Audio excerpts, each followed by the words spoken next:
Assalamualaikum warahmatullahi wabarakatuh. Apakah, Waalaikumsalam warahmatullahi wabarakatuh. Alhamdulillah, Kak Izrian, apakah bisa terdengar suaranya? Bisa, Bu. Alhamdulillahirrabbilalamin. Bismillahirrahmanirrahim. Assalamualaikum warahmatullahi wabarakatuh. Alhamdulillah, pada malam yang berbahagia ini, kita bisa berkumpul di majelis webinar dari Psikologi Anak Usia Dini sebagai bagian dari upaya kita untuk mendekatkan diri kepada Allah dan juga menyambut bulan Ramadan, bulan yang mulia. Assalamualaikum warahmatullahi wabarakatuh. Ada Ustadz Akbar Nazari Muhammad, PhD kandidat. Alhamdulillah, ahlan wa sahlan Ustadz. Semoga sehat selalu. Mungkin Ustadz sedang sholat isya terlebih dahulu. Sambil menunggu Ustadz, bagaimana kabarnya bunda-bunda dan kakak-kakak sekalian yang hadir pada malam hari ini, yang sudah siap dan mengikuti acara webinar, walaupun kita mungkin masih sedikit, mudah-mudahan nanti semakin lama semakin banyak yang mungkin menunggu sholat isya dulu. Yang sudah siap boleh memberikan ini ya, love, boleh. Yang sudah siap boleh kasih love-nya bagi semua bunda-bunda yang sudah hadir pada malam hari ini.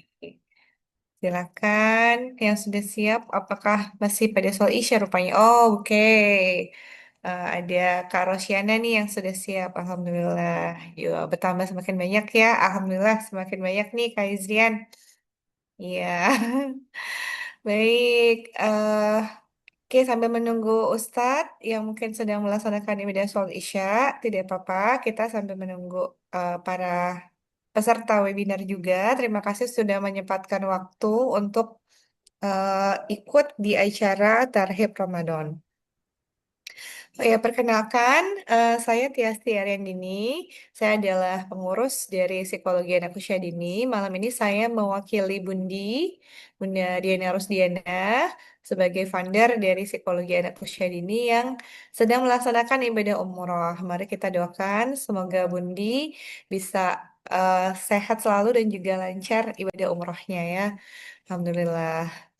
Bagaimana nih kabarnya kakak-kakak, bunda-bunda sekalian? Boleh tulis di kolom chat berasal dari daerah mana saja. Ini ada yang di Jakarta, ada yang di Kebumen, ada di mana lagi mungkin yang ada. Oh, yang di Tangsel juga udah mulai masuk nih, alhamdulillah. Terus sambil menunggu Ustadz ya. Alhamdulillah dari Rantau Prapat, Masya Allah, jauh banget nih. Kak Izrian nih, ada dari Rantau Prapat juga yang sudah hadir, ada dari Bekasi, salam Bekasi, mudah-mudahan sehat selalu di sana, juga yang dari Rantau Prapat, Kak Ria, Alhamdulillah, kemudian juga di sini ada adik-adik dari Rumah Belajar Syarifah Little Gaza, yang juga insya Allah mengikuti acara Tarhib Ramadan. Wah, Kak Ria dari Karawang juga sudah siap nih untuk mengikuti Tarhib Ramadan. Baik, sebelum saya alihkan kepada Kak Hizrian, saya ingin membuka dulu selamat datang, ahlan wa sahlan bagi semua peserta webinar pada malam hari ini. Eh, Alhamdulillah kita bisa berkumpul untuk menyambut bulan Ramadan. Ramadan semakin dekat, bulan yang selalu kita rindukan. Bulan yang menghadirkan kesempatan untuk kembali membersihkan hati dan perbaiki diri. Malam ini kita berkumpul untuk semangat Tarhib Ramadan, mempersiapkan diri bukan hanya secara fisik, tetapi juga dengan ilmu yang insya Allah mencerahkan dan iman yang menguatkan. Nah, insya Allah pada malam hari ini kita akan belajar bersama Ustadz Akbar Nazari Muhammad, PhD candidate, yang kita akan menggali bekal terbaik agar Ramadan tahun ini tidak berlalu begitu saja, melainkan bisa menjadi momentum perubahan yang nyata dalam kehidupan kita. Amin ya Rabbal 'Alamin. Nah, sebelumnya saya ingin memperkenalkan dulu moderator yang akan menjadi pemandu pada acara Tarhib Ramadan pada malam hari ini.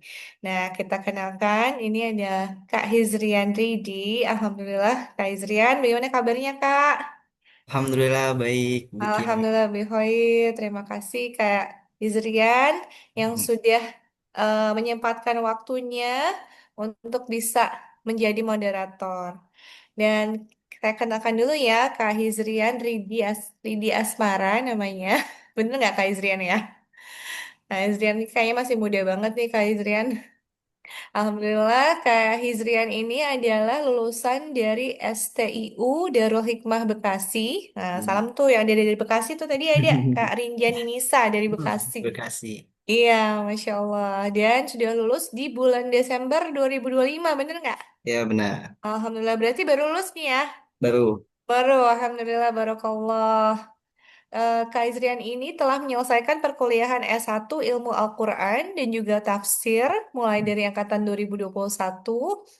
Dan Kak Izrian merupakan juga alumni dari SMA Baitul Quran Depok. Ya benar. Iya, jadi pernah jadi muridnya Bundi ya, kalau nggak salah ya. Oh iya di SD. Di SD ya, di SD pernah menjadi muridnya Bundi. Masya Allah sekarang sudah lulus kuliah dari STIU Darul Hikmah Bekasi dengan jurusan ilmu Al-Quran dan juga ilmu tafsir. Masya Ya. Allah. Dan kemudian Kak Izrian ini juga memiliki beberapa pengalaman organisasi di OSIS, kemudian ada internship juga di Kementerian Kehutanan dan juga Kak Izrian ini pengajar Al-Quran ya, private ya Kak ya. Ya, selamat. Alhamdulillah, dan juga merupakan musyrif dan guru tahfiz dari Mahat Rahmaniyah Al Islami Bogor dan juga pernah menjadi pernah di SMP Baitul Quran Musyrif Depok. Masya Allah. Barakallah ya Kak, semoga ilmunya terus Amin. bermanfaat bagi umat. Alhamdulillah. Baik, Kak Izrian, saya persilakan pada Kak Izrian untuk memandu acara ini bersama dengan Ustadz Akbar Nazari Muhammad PhD. Assalamualaikum Ustadz. Kita sambil tes. Assalamualaikum Ustadz. Waalaikumsalam warahmatullah. Alhamdulillah. Bagaimana kabarnya Ustadz? Alhamdulillah, luar biasa. Allahu Akbar. Alhamdulillah. Allah Akbar. Ustadz sudah pulang dari Malaysia atau masih di Malaysia nih Ustadz? Sudah lagi pulang. Oh, lagi pulang. Alhamdulillah. Semoga lancar. Ustadz berarti tinggal graduation aja nih Ustadz. Kemarin sudah sidang disertasi ya Ustadz ya? Belum, Oh, belum. belum. Masih Tinggal menunggu dua ya kali Ustadz. sidang lagi. Oh, Masya Allah, masih 2 kali sidang lagi. Masya Allah, semoga kita doakan, semoga Ustadz lancar sidangnya. Dan Amin. kemudian bisa lancar Amin. menjadi PhD. Amin ya Rabbal Amin. Alamin. Amin. Baik, saya persilahkan untuk Kak Hizrian dan Ustadz Akbar Nazari Muhammad Tafadol. Terima kasih. Assalamualaikum warahmatullahi wabarakatuh. Waalaikumsalam warahmatullahi wabarakatuh. Assalamualaikum warahmatullahi wabarakatuh. Alhamdulillah Waalaikumsalam. wa kafa wassalatu wassalamu ala nabi Mustafa wa ala alihi wa sahbihi wa man ihtada amma ba'd. Perkenalkan saya Hizrian Yudi Asmara selaku moderator yang akan membersamai dengan Ustadz Akbar Nazari Muhammad. Alhamdulillah pada malam ini telah berada di tengah-tengah kita Ustadz Akbar Nazari Muhammad PhD pada tahap Ramadan ini akan membawakan tema menyambut Ramadan dengan ilmu dan keimanan. Sedikit saya akan menyampaikan profil dari Al-Ustadz Akbar Nazari Muhammad, yakni beliau merupakan sarjana S1 di Universitas Pajajaran, Fakultas Ilmu Budaya, jurusan Sastra Prancis. Kemudian pendidikan magister di Universitas Islam Indonesia, Fakultas Ilmu Agama Islam. Program studi Magister Studi Islam. Kemudian sedang menempuh pendidikan doktor ya Ustaz ya, di International Islamic University Malaysia, jurusan kurikulum dan instruksi. Kemudian beliau juga aktif sebagai founder di Dakwah Islam ID, Sekolah Pernikahan Nubuah, Institut Sirah Nabawiyah, dan juga beliau dalam pendidikan non formal juga ada Institut Prancis Indonesia, Bandung 2008 sampai 2010. Kemudian Private Quick English Conversation di Bandung, kemudian Mahat Umar bin Khattab di Yogyakarta, kemudian Mahat Syaraful Haramain, Universitas Al-Azhar Kairo,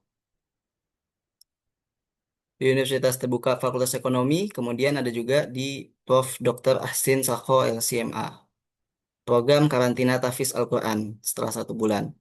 Alhamdulillah, hmm, Beliau juga aktif di media sosial, Instagram dan TikTok. Instagramnya ada di Akbar NM atau Dakwah Islam ID.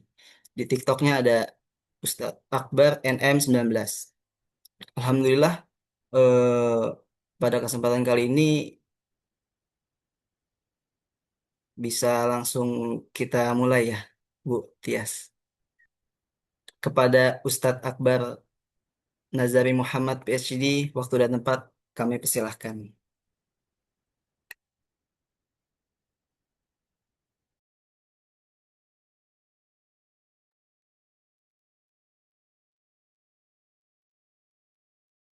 Baik.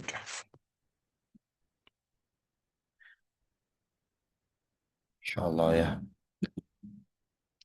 Assalamualaikum warahmatullahi wabarakatuh. Wassalamualaikum warahmatullahi wabarakatuh. Suara saya clear?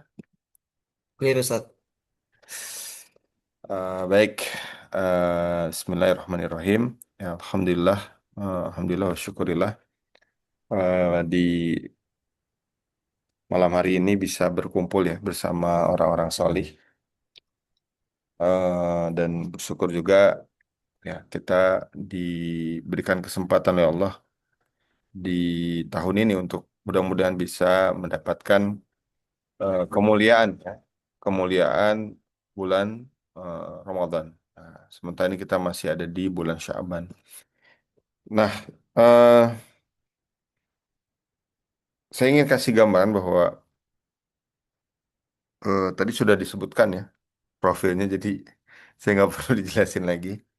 Eh, yang jelas, saya senang banget malam ini bisa jumpa lagi teman-teman psikologi ya. Mudah-mudahan ini jadi wasilah kita untuk sama-sama untuk mendapatkan kemuliaan di bulan Ramadan, dan tentu saja bulan Ramadan ini tentu saja momentum perubahan ya. Karena kalau kita lihat dalam sejarah, setiap sejarahnya bulan Ramadan itu penuh dengan perjuangan ya. Dan bahkan di zaman Nabi pun perang Badar itu kan terjadi di bulan Ramadan. Pembebasan Baitul Maqdis terjadi di bulan Ramadan. Bahkan merdekanya negeri ini yang memang belum terlalu merdeka ya. Jadi merdeka dalam arti penjajahan fisik itu juga di bulan Ramadan ya. Eh, Proklamasi berdirinya Republik ini. Dan artinya apa? Jadi Ramadan itu sebetulnya momentum perubahan kita.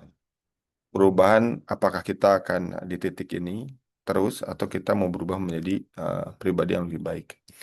Nah, saya mau pakai video boleh ya? Kelihatan nggak teman-teman? Ada suaranya nggak? Ada suaranya nggak? Belum Ustadz, mungkin di share sound dulu. Serson ya. Kayak heula teh kumahanya. Di share, kemudian di kanan ada share sound. Serson. Assalamualaikum Ustaz. Salam warahmatullah. Serson. Advanced Iya, option ya. iya betul Ustadz. Participant start time. Oke.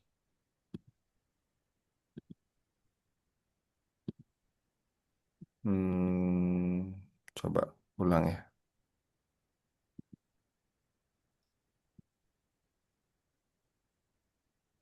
Oh, Serson udah. Serson. Oke.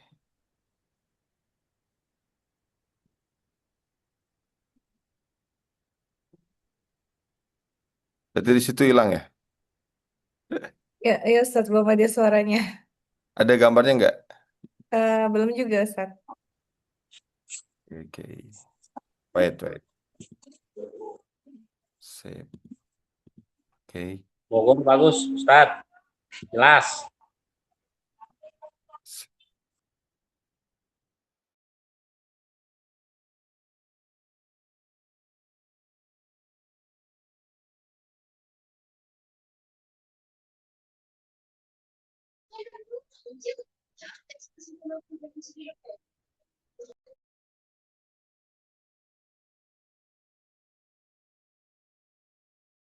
Terdengar ya?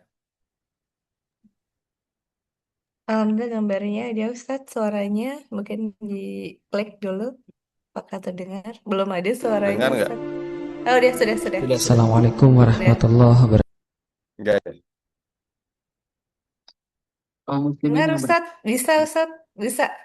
Ini maju nggak? Ini enggak, ini malah off lagi. Mungkin di-share lagi Ustadz. Ujian sebelum puasa. Insyaallah. Wait. Nih ya. Bismillah. Ramadan kini menjelang. Ada. Dan seperti biasa, aku melihat perubahan terjadi di mana-mana dalam berbagai rupa.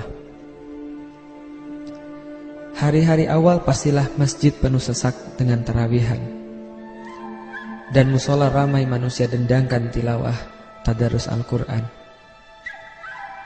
Ahwat-ahwat mulai tutupi auratnya dengan hijab. Artis-artis terhadap apa yang mereka siarkan mulai bertanggung jawab. Bahkan sinetron Romeo Juliet berganti jadi sofa marwah saat Ramadan. Layar kaca pun tak tertinggal siar pengajian. Film gairah cinta dipending jadi tasbih cinta agar ma'ruf. Judul nikmatnya pacaran berganti jadi indahnya ta'aruf. Sering aku tersenyum geli melihat tingkah pola umat Islam. Tanda mereka masih berkutat dengan pemikiran zolim. Tapi Ramadan memang ajaib. Ia mampu membuat perubahan 180 derajat. Sayangnya, setelah Ramadan banyak yang kembali bejat. Ini pula yang sebabkan luka tak terperi bagai disulit api. Perubahan di mata ternyata belum sampai ke akar hati. Sekularisme memang menarik umat ke jurang kegelapan yang paling dalam, tanpa sisakan secercah sinar yang bahkan cukup untuk mengurai air mata. Sekularisme ajarkan bahwasanya Allah pergi meninggalkan manusia dan tak lagi menghitung amalan manusia selain pada Ramadan yang mulia. Bagaimana bisa seorang muslim tahankan apa yang halal baginya karena Allah di waktu siang, namun justru berbuka dengan apa yang Allah haramkan? Dia menahan makanan, minuman karena Allah di siang hari, namun dia berbuka dengan riba dan hukum togut yang Allah benci. 10 kali Ramadan telah berlalu, namun usahaku tampaknya belum ada hasilnya. Atau apakah ini hanya persangkaanku belaka?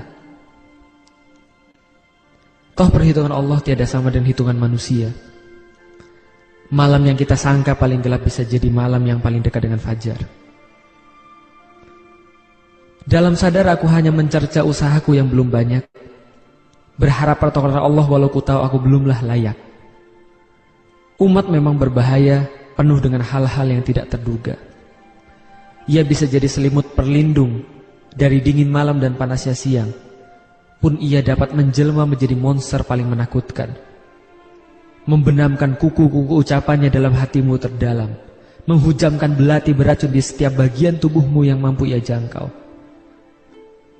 Menunjukkan cahaya bagi mereka yang terlalu lama berjalan dalam kegelapan sama saja memberinya rasa sakit. Sebagian pejalan dalam gelap ini lebih suka berada di dalam kezoliman ketimbang bermandikan cahaya ilahi. Mungkin dalam hati kecil mereka rindukan terang Allah, namun syaitan lakukan tugasnya dengan baik hingga mereka lebih suka dalam kegelapan. Mereka lupa bahwa lebih terhormat mati di dalam terang daripada hidup dalam kegelapan. Ya, setidaknya engkau dilihat dan diingat. Dalam kegelapan mungkin engkau nyaman, namun tak seorang pun tahu eksistensimu walaupun engkau hidup, juga ingat namamu. Aku adalah hamba Allah Maha Suci. Cintaku kepada langit tak berarti aku tidak menginjak bumi. Justru langit mengajarkanku dengan hujan yang membahasai bumi, menumbuhkan benih yang bersirahat dalam gelap mati. Cinta kepada Allah selalu hadiahkan dua hal pada hamba, yaitu lidah dan air mata. Aku selalu berdoa, semoga Allah memberikan semua pengemban dakwah mampu merengkuh kemuliaan Ramadan dan karunia yang Allah limpahkan di dalamnya. Karena tiap perkataan mereka bagaikan penyambung nafas dunia, menghindarkan umat dari kerusakan sehabisnya. Mungkin umat bagaikan laron yang tak suka dihalau api. Mungkin ia akan menggigit tangan yang berusaha menghalaunya dari kecelakaan. Namun bukankah itu kenikmatan dakwah yang juga dirasakan junjungan kita, Nabi besar Sallallahu Alaihi Wasallam, penghulu segala kebaikan. Bilakah pantas seorang manusia berkeluh kesah terhadap dakwah, manakala tauladan kita Nabi Muhammad Sallallahu Alaihi Wasallam bersemangat menjalankannya? Benar, logam akan berkarat seiring waktu, namun emas tetaplah emas. Waktu adalah satu-satunya pemisah antara keistiqomahan dan yang ditinggalkan. Ya, insya Allah. Terus sebagai pengantar, eh, Ramadan ini apa ya? Kalau bahasanya itu kayak semacam seremonial ya. Jadi setiap Ramadan kita selalu bergembira gitu. Padahal kita kehilangan esensi di bulan Ramadan itu sendiri. Bahkan eh, terlihat sekali ya setiap tahun seperti rutinitas sekali. 10 hari awal masih penuh ya. 10 hari tengah 50-50. 10 hari terakhir benar-benar kosong. Pun ada carinya yang ganjil ya. Yang ganjil yang genap sepi. Ya. Nah, eh, rutinitas itu berlanjut terus ya. Setelah Ramadan masuk Syawal, kita digempur dengan WhatsApp ya. Dan WhatsApp itu jadi banyak sekali ucapan-ucapan ya. Mohon maaf lahir batin, mohon maaf lahir batin. Bagus ya, tapi nggak kerasa esensinya. Jadi semacam formalitas itu. Dan punten banget ya. Kenapa disebut formalitas? Karena nggak ada value-nya ya. Itu copy paste template ganti nama share itu ya. Sekarang udah pakai video, udah pakai canggih, udah pakai foto. Dulu pakai foto sama pakai video. Template di-share ke semuanya. Bahkan mungkin ada yang kemudian juga stuck yang nggak mau buka HP ya. Atau diarsipkan atau diapakan itu ya. Karena saking banyaknya WhatsApp yang sebetulnya kayak jadi kayak semacam spam. Ya, jadi kehilangan esensinya. Di zaman dulu sebelum ada teknologi justru orang bisa silaturahim ya, tatap wajah, tatap muka, beneran gitu, ada feel-nya, ketemu orang itu, minta maaf tuh bener ada feel-nya gitu, ngobrol, diskusi, tawa-ketawa. Sekarang itu enggak ada sih ya mungkin yang pulang kampung ya, tapi kalau lewat WhatsApp atau lewat teknologi malah berkurang. Nah, teman-teman semuanya mati Allah. Nah, kita sekarang ada di apa namanya pembahasan yang sebetulnya sangat penting.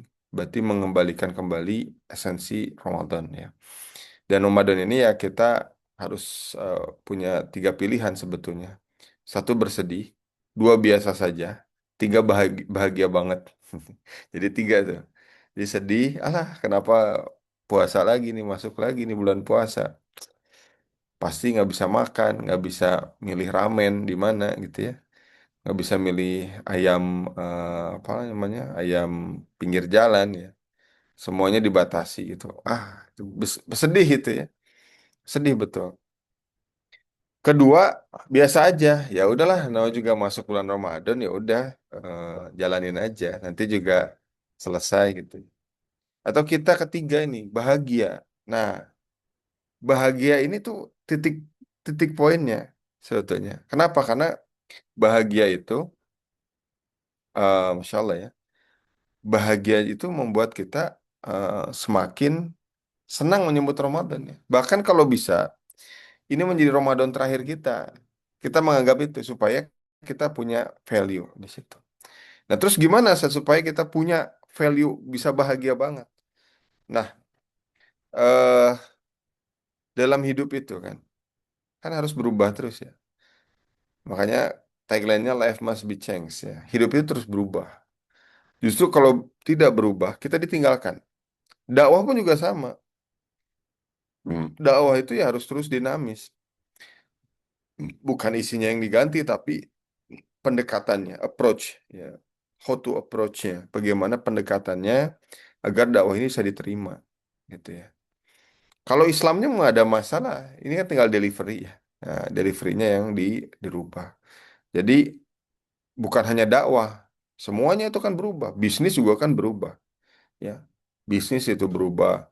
Coba dulu motor, motor-motornya motor-motor yang apa ya namanya, secara desain nggak menarik. Sekarang menarik sekali. Nah, itu contoh ya. Nah, karena hidup terus berubah, apa yang harus kita lakukan? Maka kita lihat fakta, kita lihat manat. Ya, dalam bahasa Arab artinya manat, fakta itu. Nah, saya tanya teman-teman semua ya, boleh jawab di message ya. Nggak usah dibuka, open mic terame. Message saja. Coba saya tanya, berapa lama sih waktu yang diperlukan untuk membangun hotel 30 lantai? Nah, coba silahkan. Berapa lama untuk bisa bangun gedung 30 lantai? Ada yang bisa jawab?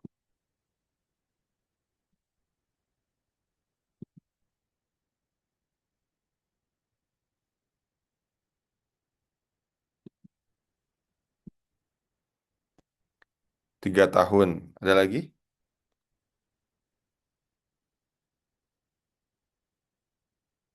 Selain 3 tahun,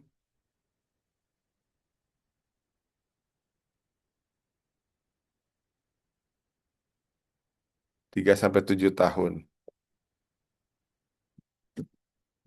Ada lagi? Mas Izrian, tik. Kira-kira butuh berapa lama waktu untuk bangun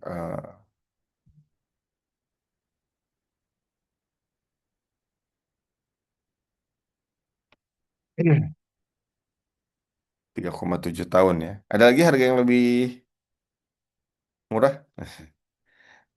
3,7 tahun. Lamaan itu ya. Untuk bangun 30 lantai, sekarang hanya perlu waktu 2 minggu. Nah, kenapa bisa cepat? Ya karena dunia terus berubah. Nah, ini saya perlihatkan videonya. Ini di China, di Provinsi Hunan. Ini Dongting Lake, dibangun 30 lantai.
Kita percepat aja. Nah, pokoknya 2 minggu ya. Masya Allah. Teman-teman tahu nggak ini apa? Pager. Pager Aja. Ustaz. Pernah megang nggak nih makhluk Ah, goib ini? Jadi makhluk goib kan sekarang susah nyarinya. iya betul. Ya.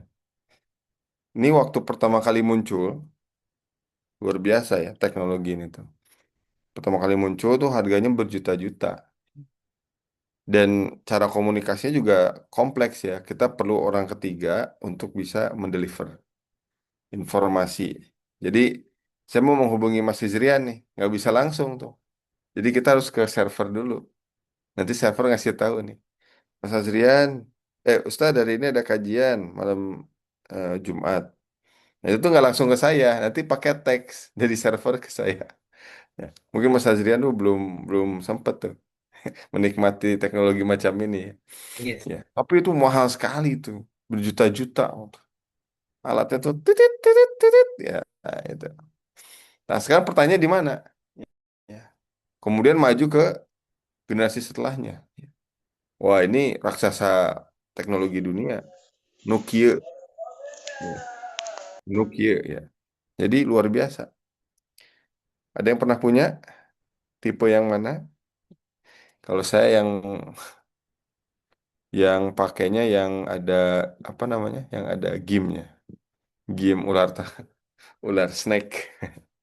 Nah, pertanyaannya di mana mereka?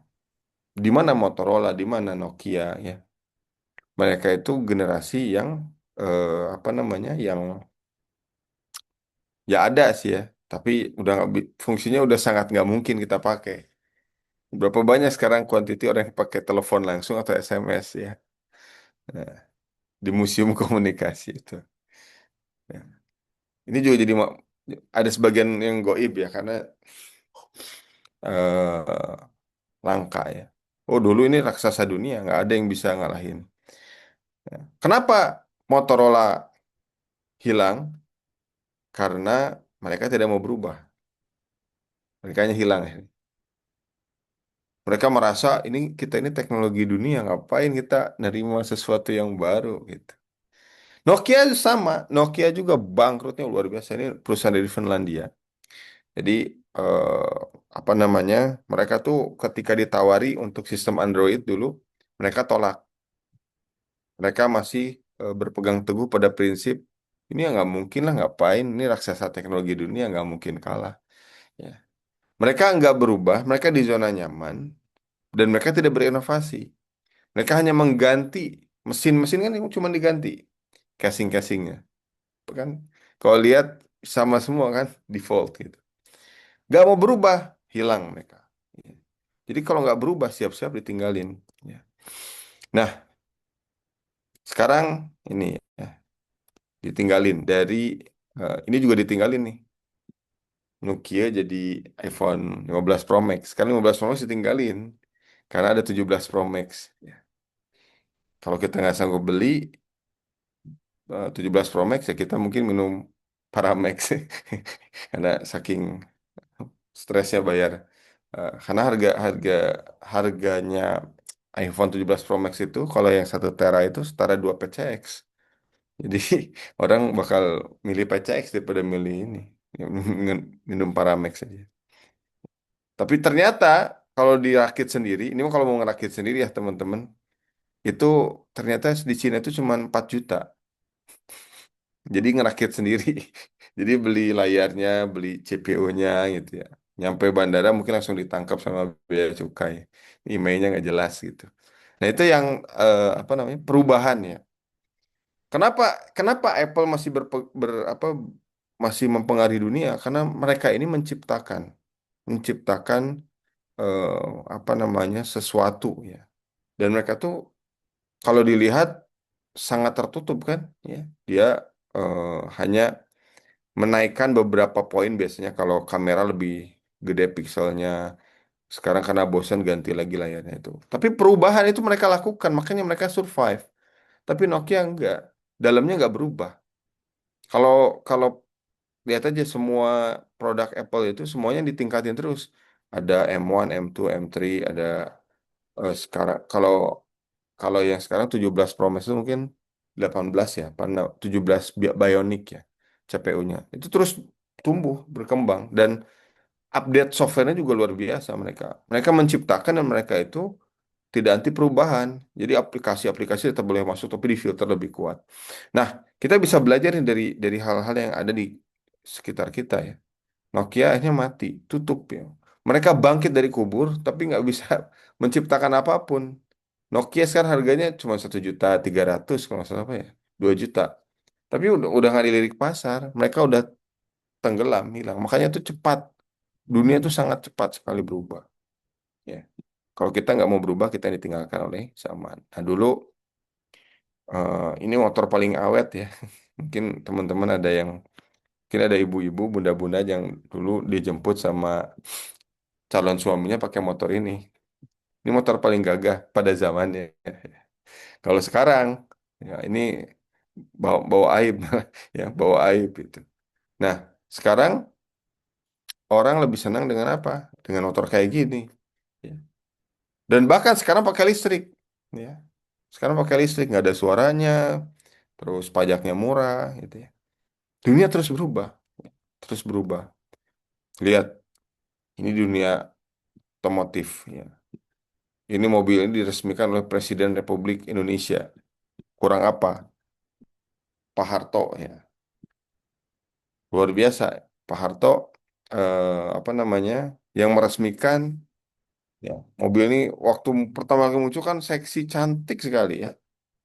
Ada lampunya, atasnya yang tertutup gitu ya. Tapi sekarang di mana mobil ini? Kalau kita pakai mobil ini ada rasa malu. Apalagi kalau dibawa ke kampus ya. Ya. Tapi zaman dulu, wow, luar biasa. Ya, dunia terus berubah. Nah, sekarang sebenarnya pakai ini. Sekarang pakai BYD. Wah, mobil yang paling canggih, paling murah, pajaknya murah, ya, luar biasa. Dunia terus berubah, teman-teman. Jadi kalau nggak mau berubah, maka kita yang akan ditinggalkan, ya. Nah, ini juga korban perubahan, ya. Ini adalah apa namanya Kodak ya atau apa Fujifilm. Dulu kalau mau moto itu ya hati-hati betul. Jadi cekrek itu harus benar-benar presisi. Karena kalau goyang itu pasti gambarnya juga kayak melayang-layang gitu. Ya. Kedua, cara nyetaknya pun juga nggak bisa langsung jadi. Dulu sempat saya ngerasain ini, untuk nyetak itu perlu seminggu 2 minggu, bayarnya mahal ya, ratusan ribu kalau nggak salah. Ya, sampai jadi dicetak jadi foto. Ya. Tapi bagus memang kualitasnya. Eh, tapi kalau sekarang ya ini ngapain pakai kayak gini? Apalagi Gen Z. Aduh, ngapain pakai kayak gini ya? Ini mah tinggal ambil aja HP yang bagus, yang sedang, yang middle, foto, print sendiri di rumah gitu. Ya. Saking dunia terus berubah. Nah sekarang ini pun juga udah mulai ditinggalin kan, DSLR gitu ya, mirrorless, pakainya em, Gmo, G-Osmo yang kecil itu ya, yang bisa dipakai kalau ke mana, ke Palestina ya, ke Baitul Maqdis kan nggak kelihatan. Kalau pakai kamera segede gini tangkepin tentara Israel. Ya. Nah dunia terus berubah teman-teman, mesin jentik berubah jadi laptop. Jadi eh, apa ini yang perlu kita lakukan? Perubahan apa sih yang mesti dikerjakan? Nah, ini yang paling penting sebetulnya, yaitu filosofi perubahan diri. Mau dibawa kemana Ramadan kita? Ya, apakah Ramadan kita tuh hanya ingin lewat aja, Ustaz, biasa aja lah, biasa aja, nggak usah berlebihan lah. Nah, kita kita tuh ya udah biasa aja, ya. Nah, ada perumpamaan dua jenis hewan. Satu ulat, ya. Ulat ini dia sebelum berpuasa ini ya kita anggap ini diri kita lah.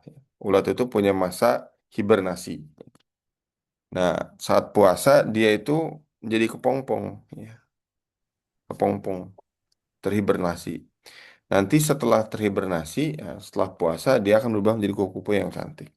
Allah tuh kalau ngasih contoh itu cantik betul ya, dan relate dengan kita gitu, ya. Ada yang sebelum puasa pacaran, setelah puasa diputusin ya atau berubah tadi ya jadi dari indahnya pacaran berubah jadi indahnya ta'aruf gitu. Nah, setelah puasa kalau yang tadi putusin aja eh, lanjut ke perubahan yang hakiki jadi kupu-kupu yang cantik. Akhlaknya jadi lebih baik, lisannya lebih terjaga gitu. Terus kemudian orangnya jadi lebih santun, ya, hati jadi lebih tenang. Nah, itu yang filosofi yang benar sebetulnya. Tapi atau kita mau pilih jadi ular ya. Ular itu kan ada proses transisinya, ada masa hibernasinya, ya. Saat puasa jadi ular juga. tapi setelah jadi puasa berubah jadi ular lagi. Nah, ini jangan sampai kita memilih dua poin ini. Nah, ini filosofi diri, teman-teman. Ya, filosofi diri.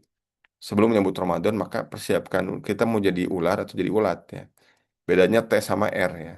Bedanya RT. Ya, tapi dampaknya luar biasa. Nah, maka yang harus dilakukan itu adalah menyambut Ramadan ini dengan hijrah secara total. Hijrah secara total. Dosa kita banyak. Termasuk Al-Fakir ini juga dosanya banyak juga. Banyak ngomong, banyak salahnya kata kata Imam Maliki ya. Kemungkinan besar banyak ngomongnya, banyak salahnya. Nah, terus bagaimana supaya kita kemudian menyambut Ramadan ini dengan hasil yang maksimal? Ya, hijrah nomor satu. Anggap bahwa Ramadan ini jadi Ramadan terakhir kita. Ya, karena di dalam apa namanya? Di dalam penjelasan di dalam penjelasan Allah dan Rasulnya dalam Al-Quran ya, dijelaskan dalam dalam hadis riwayat Bukhari, Islam itu dibangun atas ya, lima perkara. Pertama syahadat, dua sholat, tiga zakat, empat haji, lima saum Ramadan ya. Itu hadis riwayat Bukhari. Nah, hijrah di bulan Ramadan ini itu ya, ini menjadi poin penting. Kenapa? Karena di dalam eh, di dalam Ramadan ini ada momentum, yaitu untuk kembali ke jalan yang benar ya. Kenapa? Karena Allah ngasih pendidikan ya. Kasih pendidikan untuk kita semua agar kita kembali ke pada Allah ya. Jadi poinnya adalah kita tidak boleh diam. Kita harus terus bergerak, berubah jadi lebih baik atau kita jadi biasa saja tadi ya. Kalau kita yang dapat kebahagiaan kan, target tujuan dari Ramadan itu kan mencetak orang yang bertakwa kan. La'alakum tattaqun. Sebagaimana yang diperintahkan oleh Allah dalam surah Al-Baqarah ayat 183 ya. Menjadi orang yang bertakwa. Nah, jadi hijrah itu menuju apa? Menuju orang yang bertakwa. Kalau kita hari ini anggap hijrah biasa aja sih, Ustaz. Nggak usah terlalu ini, nggak usah terlalu radikal gitu ya. Ramah, terdidik, dan berakal kan radikal singkatannya itu. Ramah, terdidik, dan berakal. Nah, maka harus ada prosesnya nih. Dari gelapnya jahiliyah menuju cahaya Islam. Dari Darul Kufur menjadi Darul Islam, dari perilaku buruk menjadi kebiasaan yang lebih baik. Ya. Kemudian jadi tak dari yang tidak taat menjadi taat. Ini perubahan namanya. Kalau kita diam habis Ramadan ya biasa aja, setelah gini aja lah. Nggak ada target, nggak ada hidup, udah madesu gitu ya. Masa depan suram di pikirannya tuh kayaknya nggak ada develop lagi, nggak ada grow-nya lagi gitu ya. Nah, di dalam Ramadan itu sebetulnya diberikan banyak sekali basyiro, kabar gembira. Mulai dari dibukanya pintu Ar-Rayyan ya. Hanya orang-orang yang beriman yang memahami ini. Ar-Rayyan itu apa? Ar-Rayyan itu adalah salah satu pintu di dalam surganya Allah yang dibuka hanya khusus mereka yang berpuasa. Ya. Itu yang pertama. Yang kedua, setiap doa itu terkabul di bulan Ramadan. Ya. Karena dalam hadis Rasulullah bersabda ya, sesungguhnya pada setiap hari, ya, pada bulan Ramadan ada pembebasan dari api neraka, dan jika setiap muslim berdoa, Allah akan mengabulkan doanya. Jadi setiap kita mau berbuka puasa itu kan mustajab tuh doa-doa kita. Ya. Jadi pintu surga terbuka, kemudian juga doa terkabul. Ketiga apa? Tadi yang saya bilang, Allah berikan dua kebahagiaan. Ya. Dua kebahagiaan itu Allah titipkan saat berbuka. Kan bahagia ya sok. Sekarang orang kalau buka puasa aja kan didesain semenarik mungkin ya. Bahkan sampai punya eh, grup-grup alumni pasti nanti kumpul-kumpul ingin bukber gitu kan untuk di planning gitu. Ada yang dari dari SD, teman SD, teman SMP, teman SMA, teman kuliah S1, teman kuliah S2, teman kuliah S3 ya. RT, RW ya. Kalau kita pulang kampung nambah lagi tuh. Bayangkan itu ya. Pasti kan ada settingannya. Ada yang punya sosial yang tinggi, buka makan sama anak yatim. Jadi ada kebahagiaan saat berbuka dan kebahagiaan nanti saat berjumpa dengan Allah.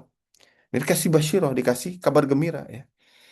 Itu kata-kata kata Nabi. Yang keempat, kabar gembiranya apa lagi? Kata Nabi, bau wangi mulut ya, bau bau bau orang berpuasa kan bau ya. Kalau dicium ya bau ya, makanya nggak usah dicium.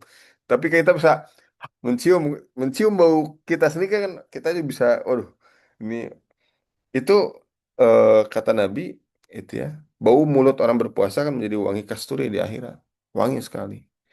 Nah, jadi itu teman-teman ya, ada kabar-kabar gembira yang harus kita capai. Nah, yang kedua adalah ya, yang kedua يظنون بالله ya. غير الحق ظن الجاهلية.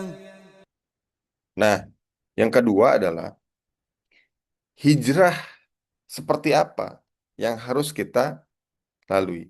Ya. Di dalam Al-Quran surat Al-Imran Allah berfirman, "Yadhununa billahi ghairul haqqi hadzannal jahiliyah."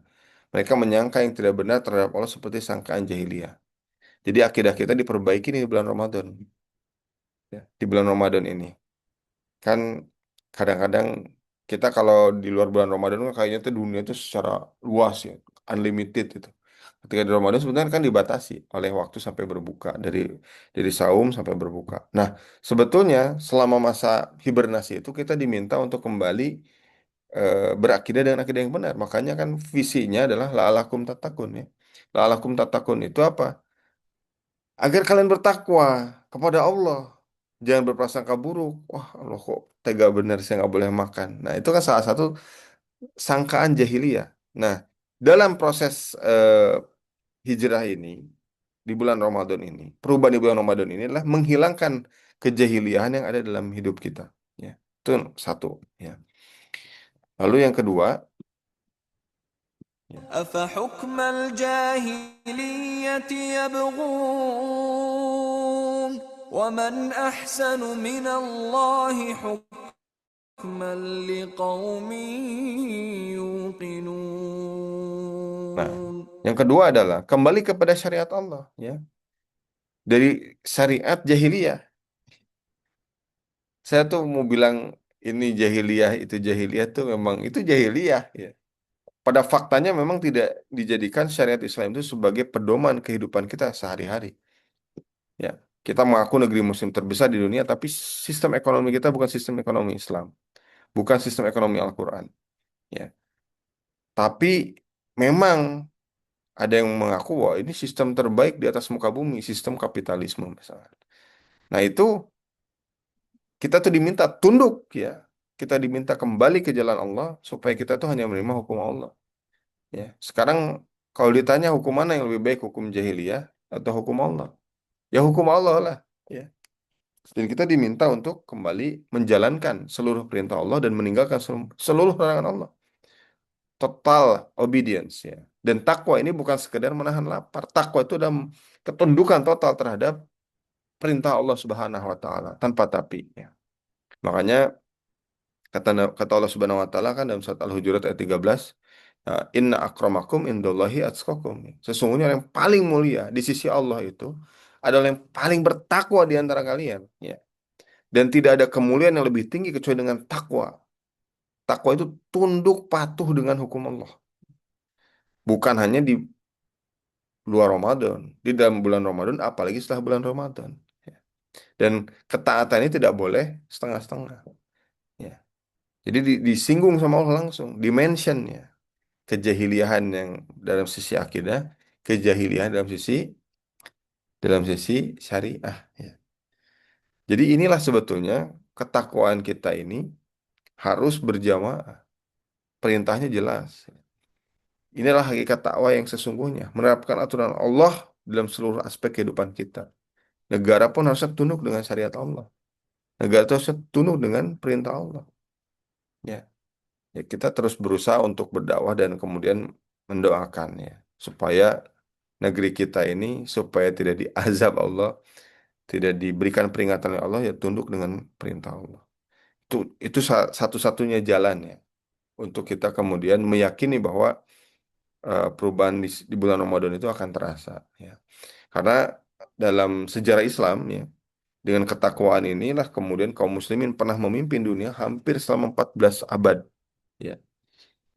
Jadi eh, itu yang diberikan kepada orang-orang yang beriman dan bertakwa. Jadi ketakwaan itu akan terlihat ya. Ketakwaan itu akan terlihat. Bahkan dalam surah Al-A'raf ayat 96 Allah berjanji bahwa andaikan ya penduduk negeri-negeri beriman dan bertakwa ya, pasti akan kami limpahkan kepada mereka keberkahan dari langit dan bumi. Ya. Tidak ada lagi bencana. Coba dicek dalam sejarah Rasul itu nggak pernah ada bencana alam. Ya. Kan sederhana. Kita kan nggak usah, oh Ustaz, itu kan di zaman Nabi. Antum pernah nggak lihat Nabi, tanah itu mau bergetar, Nabi itu cukup tampilkan tangannya di bawah tanah, terus Nabi bilang sama tanah, wahai tanah belum saatnya kau bergetar. Diam tanah. Gitu. Kenapa? Karena aturan yang dipakai di zaman Nabi aturan Allah. Nggak ada yang berani berhukum dengan hukum Allah. Pernah nggak ada yang lihat di zaman Nabi para sahabat itu pakai hukum Romawi? Nggak ada. Padahal Romawi waktu itu adalah sebuah negara imperium besar di dunia. Ya. Ada nggak di zaman Nabi para sahabat? Ya Nabi Allah, saya punya hukum Persia nih, lebih kuat nih. Kita nih versi timur nih. Nah, sedangkan Romawi itu versi barat. Enggak, mereka tunduk patuh sama aturan Allah. Enggak ada yang berani. Ya, nggak ada yang berani. Tapi hari ini orang tuh, Masya Allah ya. La haula wa la quwata illa billahil azim ya. Mereka tuh sekarang korupsi itu bukan lagi di atas, di bawah meja, di atas meja ya. Bahkan sebelum mejanya juga dikorupsi, dijual itu.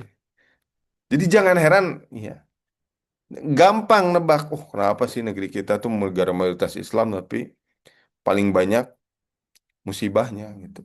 Ya, karena kita dimension keras nggak ngerti-ngerti sama Allah dikasih musibah gitu, musibah. Ya, di zaman sebelum Nabi malah lebih ngeri lagi. Satu maksiat dihilangin satu bangsa. Kaum Ad, kaum Samud, ya, kaum Sodom, ya, kaum Madian, hilang semua. Satu dosa. Nah kita, Masya Allah, korupsi ada, nggak habis-habis. Ya.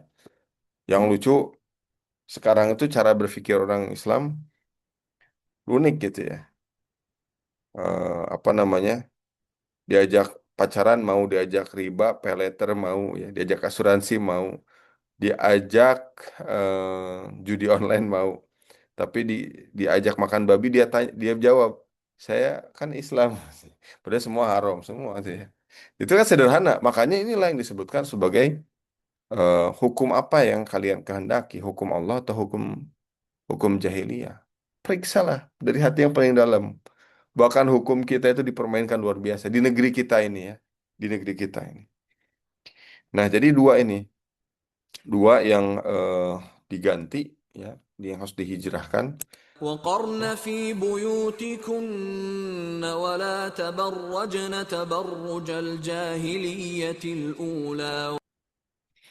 Yang ketiga adalah yang disebutkan dalam surat Al-Ahzab ya, ayat 33 bahwa eh, hendaklah kamu tetap di rumah dan janganlah berhias dan bertingkah laku seperti orang-orang jahiliyah. Ini mention perilaku kita. Jadi akidahnya diperbaiki, dibenahi, di benar-benar diinstal ulang lah kalau bahasanya itu ya. Kedua, dari segi kejahiliahan syariat, ketiga hukum ya, ketiga dari segi perilaku ya. Ini sebetulnya mentionnya perilaku saksia. Ini juga harus diperbaiki nih, cara berpikir, cara bicara kita, cara mengelola hati kita. Nah, ini semua bagian dari perintah untuk dirubah oleh Allah Subhanahu wa taala ya. إذ جعل الذين كفروا في قلوبهم الحمية حمية الجاهلية. Ya. Disebutkan lagi jahiliyah yang keempat dalam surat Al-Fatihah ayat ke-26. Itu apa? Sikap ya, akhlak kita. Akhlak kita yaitu sombong, kesombongan yang sombong jahiliyah. Ya. Jadi empat hal ini yang harus kita rubah di selama bulan Ramadan. Ya. Kejahiliahan akidah, kejahiliahan eh, apa namanya itu hukum, ketiga perilaku, keempat akhlak. Ya. Empat nih, ada empat yang harus dirubah. Nah, maka kata Einstein ini bukan Epstein ya, Einstein. Ya, kata Einstein itu adalah hanya orang gila yang berharap hasil berbeda dengan cara yang sama. Artinya apa? Eh, kita harus berubah cara berpikir kita jangan keumuman orang yang salah tadi. Tentu orang yang datang ikut kajian malam ini akan berubah dan berbeda dengan orang yang tidak ikut kajian kan? ya. Dan insya Allah dengan suntikan ini mudah-mudahan kita bisa lebih baik. Nah, maka kata Allah Subhanahu wa taala ya, apa yang pertama kali dirubah? Nah, surat Al-A'raf ayat 11 ya. Allah berfirman, "Innallaha la yughayyiru ma biqaumin hatta yughayyiru ma bi anfusihim." Ya. Allah sesungguhnya tidak akan mengubah keadaan suatu kaum hingga mereka mengubah yang ada dalam diri mereka ya. Surat Al-A'raf. Ubah aksimu, Allah ubah nasibmu. Ya. Jadi nggak banyak ngomong, tapi bekerja, kerja, kerja, kerja, kerja. Ya. Kerja, kerja, kerja, kerja. Nah, itu yang harus dilakukan. Nah, terus bagaimana kita? Ya, maka yang harus dimulai adalah what is the purpose of our life? Ya. Apa sih tujuan hidup kita sesungguhnya? Nah, eh tahu nggak ini kereta api apa? Ada yang pernah tahu?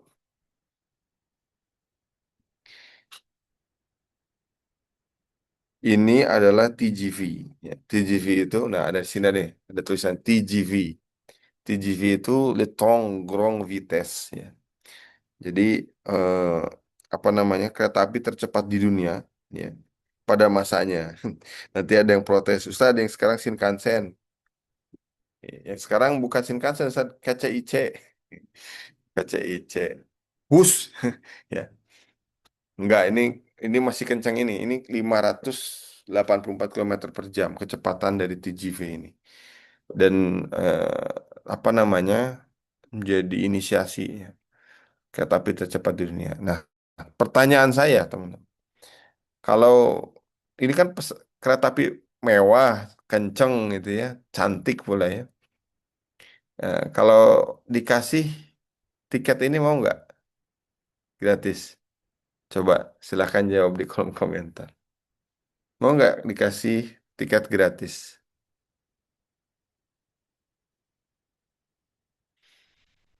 Mau nggak teman-teman? Mengheningkan cipta mulai. Ya, mau gitu ya. Oke, nah, mau. Ini langsung ngambil jawab ya. Mau beneran, tapi tujuannya ke jurang. Gak mau kan? Nah, hidup kita, bulan Ramadan kita, tujuannya nggak jelas, pasti kita nggak akan ambil resiko, ya. Bahkan mungkin ngapain, San? Naik pesawat atau naik naik kereta api tercepat di dunia, tapi ke jurang, nggak mau lah. Nah, kenapa nggak mau? Karena kita harus tahu tujuannya. Coba buka HP ya, aplikasi.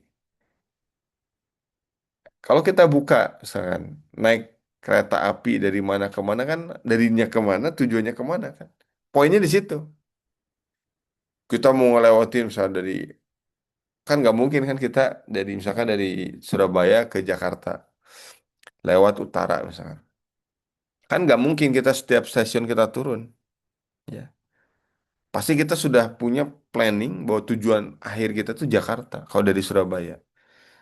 Maka yang kita pikirkan ya Jakarta. Fokus sama Jakarta. Nggak peduli tuh mau turun nanti di Semarang, turun di Cirebon. Meskipun di Cirebon ada empal gentong. Ya. Terus Semarang ada lumpia. Nggak mau. Kenapa? Tujuannya jelas. Jakarta. Nggak ada yang lain. Jakarta. Ya. Jakarta. Nah, itu tujuan hidup manusia itu sejelas itu. Tapi kadang kita lupa bahwa kita dapat hidup yang nggak jelas. Ya. Karena dunia melalaikan kita. Ya. Syahwat nafsu kita melalaikan kita. Ini tujuan kita jadi kayak random gitu. Abstrak ya. Absurd.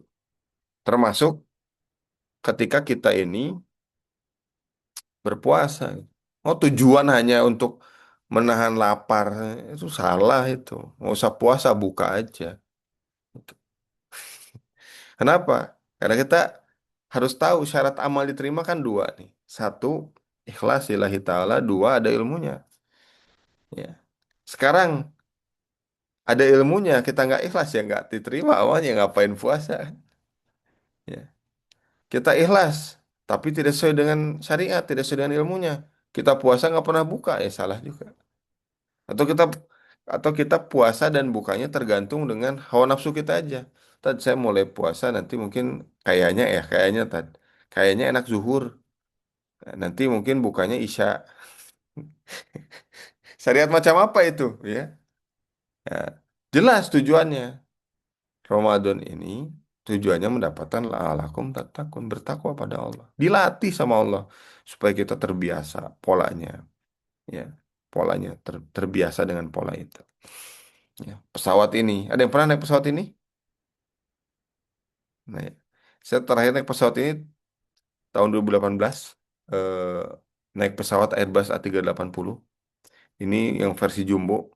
Mesinnya dua, bayangin aja Airbus mesinnya dua. Kalau mesinnya mati satu, mesin yang kedua hidup. Wah, canggih betul ya. Dan kalau naik pesawat ini nggak kerasa turbulence karena saking besarnya gitu, besar banget ini, ya besar sekali. Jadi kalau misalkan take off itu smooth banget, landing smooth banget, ya. Tapi kalau tujuannya tetap nggak jelas ya percuma, ya. Tujuannya inginnya kalau naik ini kan umroh itu ya, kayak Bundi misalkan ingin umroh, ya. Tujuannya jelas. Nah, kalau selama tujuan hidup kita nggak jelas harus dijelaskan dulu, harus dikelirkan, ya. Kalau ini nggak clear juga yang lainnya. Nah, tujuan kita tentu untuk mendapatkan ridhonya Allah. Nah, inilah peta hidup kita, teman-teman. Alam dunia ini kan cuma sebentar ya. Berapa lama sih kita hidup ya? Tapi ya eh, orang nggak berubah hanya karena dengan nasihat ya. Kadang-kadang momentumnya lewat peristiwa. Nah, Ramadan ini salah satu peristiwa yang Allah hadirkan untuk kita agar kemudian kita berubah kembali kepada Allah. Fitrah kok. Taat sama Allah tuh fitrah. Beriman pada Allah tuh fitrah. Bertakwa pada Allah fitrah. Jadi peta hidup kita ya. Jadi kita mau pilih ke arah mana ya peta hidup kita ini. Apakah akan menuju surga atau menuju nerakanya Allah Subhanahu wa taala.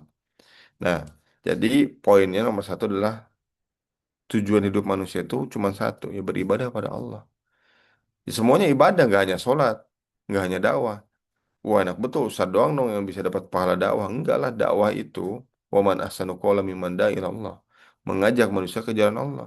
Kalau antum menjalankan itu, mengetuk setiap pintu rumah. Sayang, sayang, ditutup ininya, kulkasnya ditutup lagi, masih terbuka ya. Nah, jadi waman ahsanu qawlan mimman da'a ila Allah, mengajak manusia ke jalan Allah, dakwah. Jadi nggak harus khutbah dari dai. Siapapun bisa berdakwah. Antum, ya, masih Zen belum nikah kan? Nanti nikah. Bisa dakwah di keluarga antum. Jadi imam, ngasih nasihat buat anak-anak, istri duduk yuk seminggu sekali. Ada nasihatnya dari baba, makanya baba ya. Itu ilustrasi aja. Mohon maaf, ini hanya penjelasan secara ilustrasi ya. Tapi ya ibadah, dakwah itu ibadah. Nggak harus semua ustadz ya. Kalau semua jadi khotib itu, saya pernah jadi pengurus masjid. Satu tahun itu cuma 55 khotib Jumat yang diundang. Lah, kita tuh punya jamaah di Indonesia aja mungkin 200 juta. Di dunia 2 miliar. Kalau semuanya berlomba-lomba jadi khotib, ya siapa yang jadi jamaah? Ya, ya. Tapi dakwah itu, Masya Allah, mengajak manusia ke jalan Allah. Antum share nih, ada kajian Ustaz Akbar nih malam ini. Share ulang deh. Oh, ternyata Ustaz Akbar ada lagi nih, share lagi nih. Nah, itu jadi pahala jariah. Pahala dakwah juga. Kan untuk menuju kebaikan lewat wasilah kebaikan lagi. Nah, jadi ini poinnya ya, untuk beribadah kepada Allah. Nah, ini mah saya percepat aja ya, karena kita tahu semua bahwa dunia ini kan sebentar. Nah, ini ilustrasinya buat teman-teman ya. Bisa dilihat singkat sekali dari mana sebelum dunia ya, dari Allah, tahu dari mana dari Al-Quran. Kita hidup di mana di bumi Allah untuk beribadah dan akan kembali kita setelah kematian kita menunggu sampai datangnya yaumil hisab, nah endingnya surga atau neraka. Ya, ya bayangkan saja nih, kalau kita apa ya namanya, ya jadi hamba Allah tuh kan harusnya jadi hamba Allah tuh menjadi satu kehormatan ya, benar nggak? Jadi Abdullah itu kan kehormatan. Ya. Bayangin aja kalau pembantu presiden itu disebutnya apa? Menteri. Ya. Nah, menteri itu kan sebetulnya ya hamba, ya karena pimpinannya tetap ada di atasnya. Tapi disebut menteri aja sekarang bangga luar biasa ya. Menteri pariwisata, menteri kebudayaan bangga. Padahal cuma pembantu kan. Kalau dalam bahasanya pembantu presiden, kalau dalam teks undang-undangnya. Nah bayangin antum itu jadi Abdullah, pembantunya Allah. Kan harusnya lebih luar biasa gitu. Ya. Kenapa? Karena Allah kasih aset luar biasa nih. Lihat, perhatikan. Allah kasih jantung buat kita. Beratnya cuma 250 gram. Ya. Berdenyut 70 kali, 70 kali per menit atau 100.000 kali per hari. Dan ini tuh nggak dijual di Tokopedia sama Shopee. Jadi kalau cari coba aja nanti dicek ya. Buka TikTok ya misalkan. Jual jantung manusia. Nggak ada. Coba. Coba aja coba cek. Ya. Coba cek. Nggak ada. Kalau ditanya ke ChatGPT, ChatGPT juga bingung nih gimana jawabnya. Ya.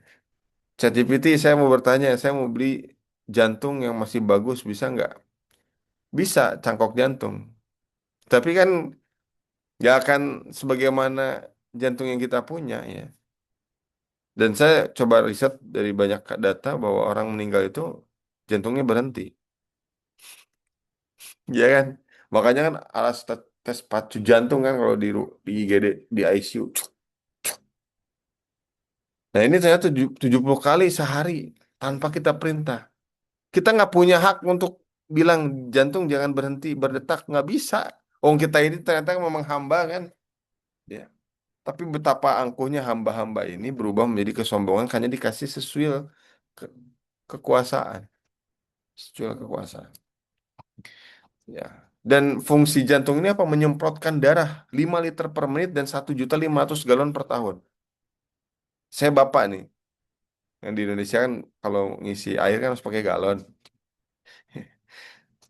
Wah, saya nggak sanggup nih. Per tahun untuk ngurusin galon darah di darah tubuh saya aja perlu 1.500.000 galon per tahun. Nggak sanggup saya. Ya. La haula wala quwata illa billah. Hamba Allah. Kita tuh cuma hamba Allah, dititipi semua. Makanya orang bermaksiat itu, teman-teman, dia dititipi banyak aset sama Allah. Nanti dia bermaksiat sama Allah. Ya. Nanti di akhirat itu, semua itu akan diminta pertanggungjawaban. Ya. Tangan pakai apa? Oh, mulut dipakai apa? Itu semua diminta pertanggungjawaban. Auzubillah. Semoga kita bertobat sebelum kita wafat. Ya. Nah, kedua adalah kita harus selama bulan Ramadan, yang pertama tadi jelas ya, akidahnya diperbaiki, dibenahi. Ya, kedua itu adalah tolabul ilmi ya, teman-teman. Never stop learning. Itu nasihat dari profesor saya, ya, Prof. Daud ya. Dia bilang never, never, never, never, never stop learning. Ya. Nah, ternyata untuk sampai ke pembelajaran perlu 6 hal selama kita belajar. Termasuk Ramadan ini kan bulan pembelajaran, kan, bulan tarbiyah ya. Apa saja yang dilakukan? Termasuk ini nasihat saya selama bulan Ramadan, nanti kan ada 10 hari terakhir, beritikaf lah di sana, di masjid. Ada yang kemarin di Jogja nanya, Ustaz, kalau saya kan sibuk, Ustaz. Kalau saya malam aja bisa nggak, Ustaz? Boleh, nggak apa-apa. Saya bisanya malam ganjil, Ustaz. Boleh, nggak apa-apa. Ya. Terserah antum. Yang salah yang apa, Ustaz? Yang nggak itikaf, itu yang salah. Ya. Jadi ini yang disampaikan oleh Imam Syafi'i. Cerdasan, semangat, bersungguh-sungguh, biaya, bersahabat dengan guru, dan bukan waktu yang lama. Siapkan kitab. Kitab itu disiapin. Nasihat guru saya, saat Dokter Al-Mukarram, Dokter Hakim Abdurrahman itu, beliau bilang, bawalah satu dus buku atau satu koper buku itu selama itikaf. Ya. Dan kita kan makan, tidur, di situ di masjid kan bisa ya. Mesti cari yang besar, tapi jangan yang pusat. Kalau yang pusat kan terlalu ramai, besar, dan bisa kita tidur di situ. Dosa, tapi masjid sekarang kan banyak yang ditutup pada Isya. Tegur tuh pengurus masjid ya. Itu satu hal yang salah itu. Coba ada nggak Masjidil Haram tutup? Nggak ada kan? Masjid Nabawi ada nggak tutup? nggak ada. Itu ketika etikaf dibuka, ya dibuka, nggak usah dikunci, nggak akan hilang. Malah justru nanti cancelingnya nambah. Ini nasihat dari pengurus masjid, mantan pengurus masjid. Nah, itu yang kedua ya. Nah, yang ketiga, eh, selama bulan Ramadan, sebelum bulan Ramadan, Sa'ban ini, nanti Ramadan dan Syawal ini, antum semua memiliki standarisasi amal. Satu, kerjakan yang wajib. Dua, upayakan yang sunnah. Tiga, hati-hati dengan yang mubah. Empat, tinggalkan yang ma'ruf. Dan yang kelima, campakkan yang haram. Ya, ya. Mungkin itu dulu yang bisa saya jelaskan. Nah, kalau enggak nanti bisa sampai subuh. Jatuhnya mabit. Hmm. Itu ya. Saya kembalikan lagi ke uh, moderator. Silakan. Alhamdulillah. Syukur Ustaz atas apa yang telah disampaikan.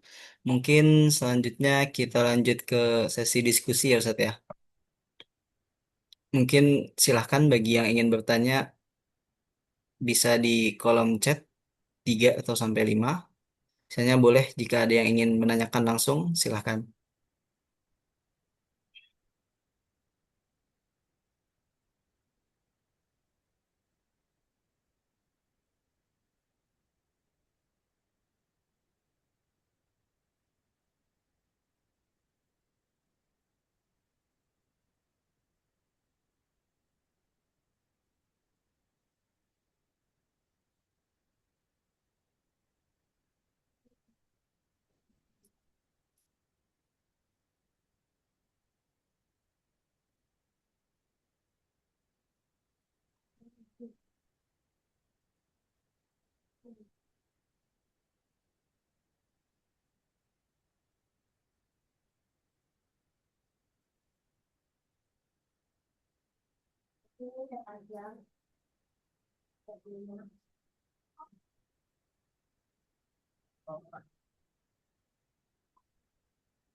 Wah, pertanyaannya banyak. Insya Allah. Baik, ada 3.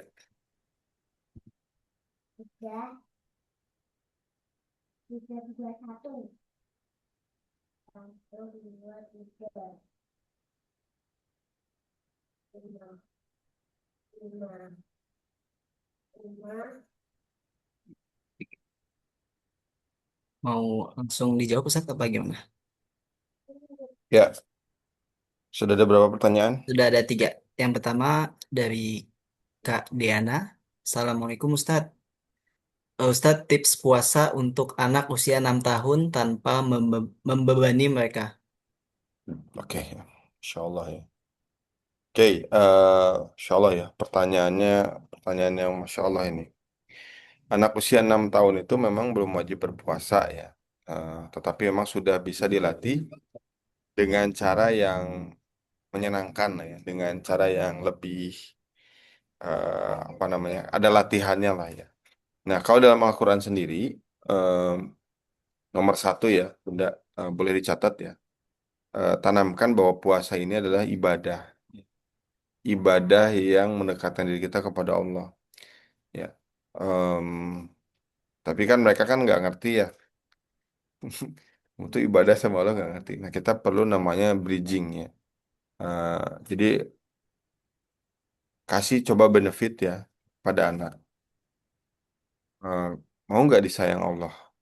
Mau nggak di, di, dikabulin semua doa-doanya?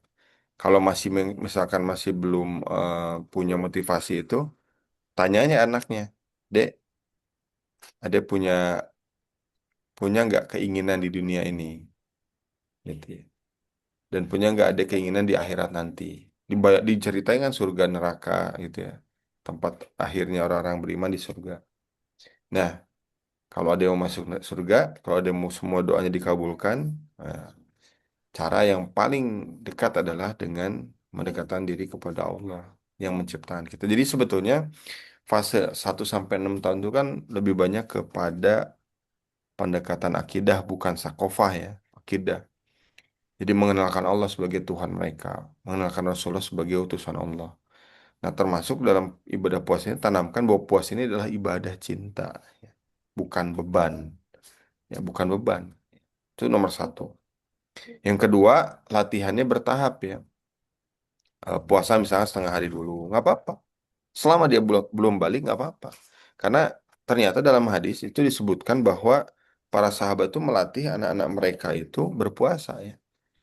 Ya, Rasul pernah bersabda dalam hadis riwayat Bukhari dan Muslim, kami berpuasa dan kami juga membuat anak-anak kami berpuasa. Kami membuatkan mainan dari wall untuk mereka. Jika mereka menangis karena lapar, kami beri mereka mainan, kami berikan mereka mainan itu hingga waktu berbuka. Nah, jadi prakteknya gimana? Misalkan mulai dari puasa ya sampai jam 9 atau 10 pagi. Lalu naikkan bertahap sampai zuhur. Ya, jangan langsung full. Ya, kita aja ya orang dewasa sini ya. Orang dewasa aja kalau puasa kan kaget ya kalau tiba-tiba puasa itu. Saya aja kan ada semacam masa transisi ya sampai kemudian kita bisa puasa secara maksimum itu ya. Ada masa adaptasi. Apalagi anak kecil yang perutnya kecil ya. Kita lambungnya besar kan orang besar ya. Anak kecil lambungnya kecil. Itu yang kedua. Yang ketiga, gunakan metode teladan bukan ancaman. Jadi anak usia 6 tahun itu mudah meniru daripada diperintah. Pasti akan nanya, "Ah, Papa, Mama, apa kok nggak makan? Papa, Mama puasa." Nah, kita punya kesempatan untuk menjelaskan ya. Jika orang tua itu berpuasa dengan bahagia, anak juga pasti akan ikut ya. Ikut santai, nggak ikutin Papa Mama. Itu yang ketiga. Keempat, eh, kasih motivasi tadi, pahala surga, ya. Pahala dan surga itu. Dengan bahasa yang sederhana ya. Contohnya tadi yang saya bilang ya, kalau adik sabar puasa sampai zuhur, ya, Allah pasti sayang banget sama adik. Jadi hindari kalimat negatif. Misalkan apa? Kalau nggak puasa dosa lo, masuk neraka lo. Coba anak kecil aja kan kita perlu namanya apa namanya deliverynya. Saya bilang di awal deliverynya. Ya. Jangan anak itu ditakut-takuti terus ya, tapi kasih basyiro. Meskipun dalam Quran kan basyiro wa nadhiro kan, kabar gembira dan apa namanya kabar gembira dan ancaman ya. Tapi kita fokusnya sama kabar gembira aja. Nah, yang kelima adalah fokus pada fisik, kondisi fisik anak sanggup nggak nih? Jika anak kemudian lemas berlebihan, rewel ekstrim itu ya, pusing ya, boleh batalin ya. Janganlah kamu harus sama mamah nih, buka nih, temenin mamah nih. Nah, ini nggak boleh itu. Kita justru wajib memberikan kenyamanan ya mereka sampai mereka terbiasa untuk apa namanya terlibat dalam berpuasa. Pokoknya intinya jangan kemudian membuat mereka trauma ya. Waktu kecil aku tuh punya apa, luka pengasuhan itu ya. Bapak ibunya kasar dan keras. Ya, padahal nggak kayak gitu.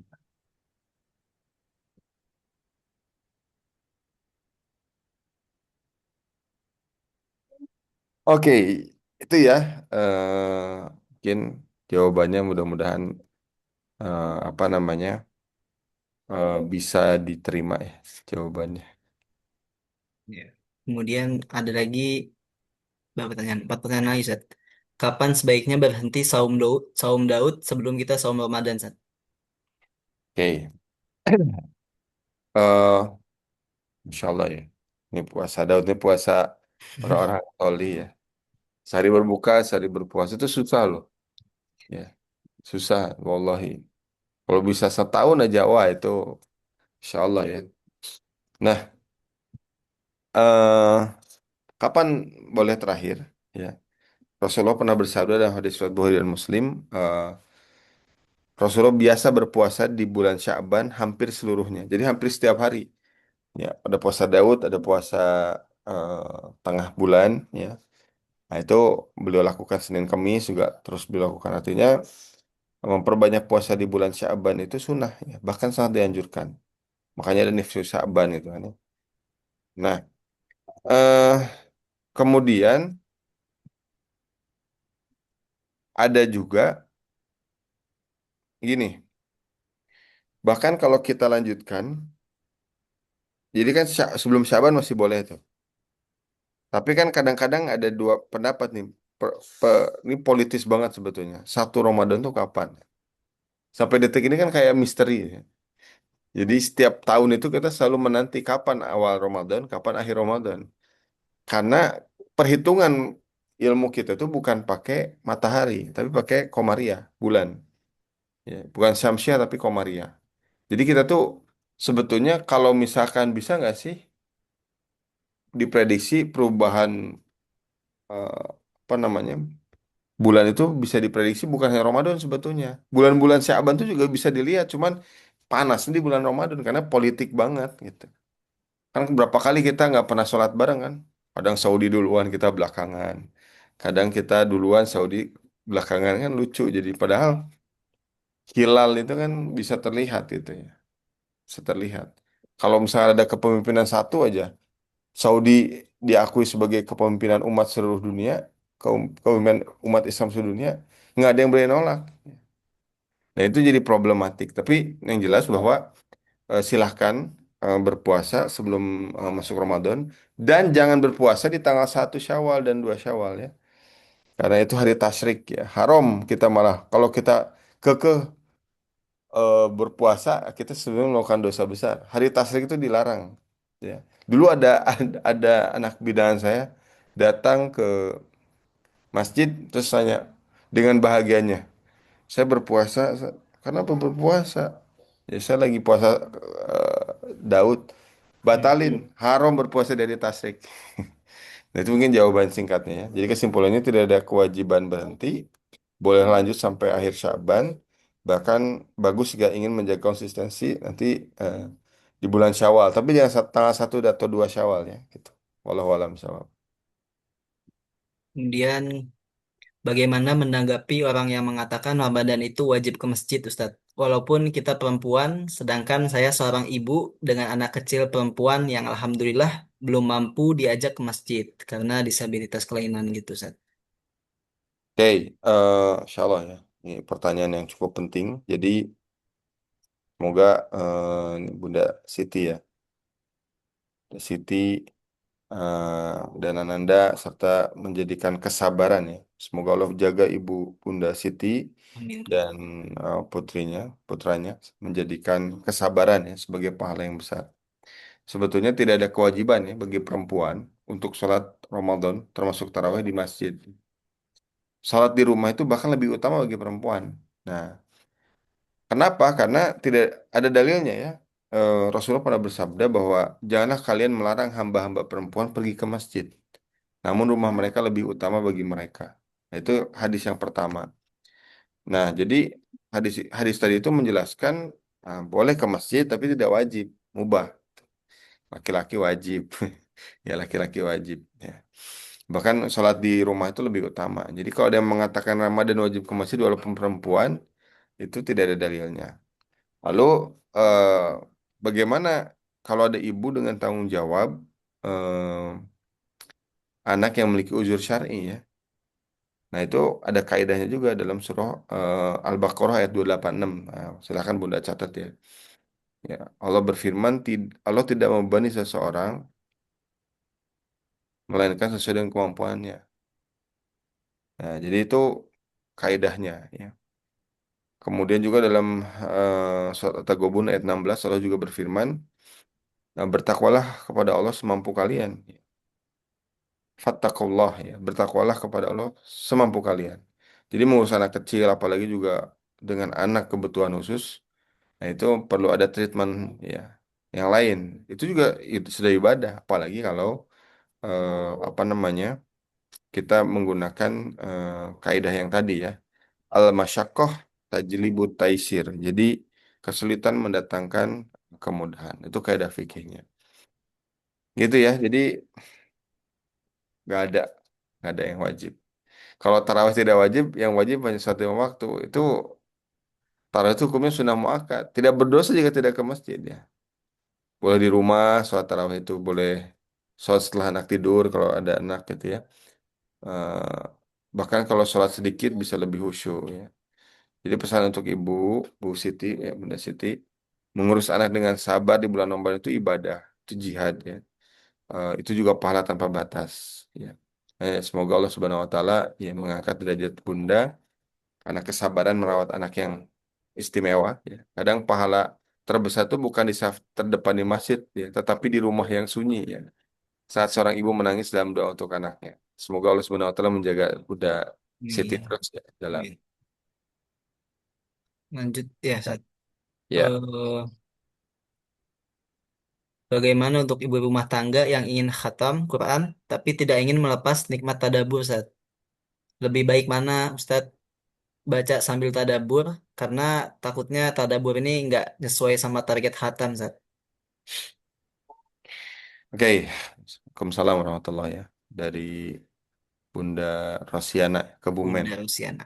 Ya, amin ya. Semoga Allah Subhanahu wa taala menjaga Bunda ya dalam ketaatan dan keberkahan. Yang terbaik itu sebetulnya bukan memilih antara khatam atau tadabur, tapi menggabungkan keduanya sesuai kemampuan kita ya. Nah, dalam Al-Qur'an ya, dijelaskan dalam surah As-Sadd ayat 29, Allah berfirman ya, Kitabun anzalnahu ilaika mubarakun. Ya, jadi inilah kitab yang kami turunkan kepadamu ya, penuh dengan barokah agar kamu apa? Agar kamu mentadaburi ayat-ayatnya. Jadi ini menunjukkan bahwa penjelasan tentang ayat ini menggabungkan ya antara khatam ya dan tadabur. Bahkan ayat ini menunjukkan bahwa tadabur itu adalah tujuan utamanya karena tadabur itu kan apa namanya? Berpikir mendalami ya deep deep ya deep talk dengan Allah Subhanahu wa taala ya. Nah, bahkan Allah juga menegur dalam surah An-Nisa 82 ya, afala yatadabbaruna al-Qur'an. Tidaklah mereka mentadaburi Al-Qur'an. Jadi bahkan membaca tanpa memahami sama sekali kita nggak paham kan maknanya. Ya. Itu yang pertama. Yang kedua, tapi kalau membaca saja gimana? Sa? Membaca saja tetap berpahala besar ya. Karena Rasulullah bersabda dalam hadis riwayat At-Tirmizi, barang siapa yang membaca satu huruf dari kitab Allah, maka baginya satu kebaikan. Dan satu kebaikan akan lipat gandakan menjadi 10. Artinya apa? Artinya mengejar khatam itu berpahala besar, tahap tadabbur juga berpahala besar. Keduanya baik, tidak ada yang saling bertentangan. Nah, pertanyaannya mana yang lebih utama? Nah, para ulama, khususnya Imam Ibnu Qayyim, itu menjelaskan bahwa membaca dengan tadabbur walaupun sedikit lebih utama daripada banyak tapi tidak tahu isinya ya. Nah, para ulama itu bisa menghatamkan zaman dulu ya. Para ulama itu bisa menghatamkan Al-Qur'an itu sehari itu bisa 3 kali saking khusyuknya ya. Kita satu bulan 1 kali aja berat ya. Karena belum terbiasa itu aja sebetulnya. Ya. Nah, jadi kesimpulannya adalah jika harus memilih, tadabbur lebih utama daripada sekedar membaca tanpa arti, gitu ya. Tapi yang paling ideal adalah mengintegrasikan antara keduanya. Ya. Tapi jangan lupa, jangan sampai kemudian eh, nggak sesuai dengan target, stres. Jangan juga ya. Jika target hatam membuat bunda stres, lelah, kehilangan kehusyuan, maka ini perlu ditata ulang nafsiyahnya. Ya. Karena Ramadan itu bukan lomba angka, tapi lomba untuk mendekat pada Allah. Kalau kita fokus sama target angka ya capek itu, bukan gaya-gayaan. Gitu ya, wallahu a'lam bishawab.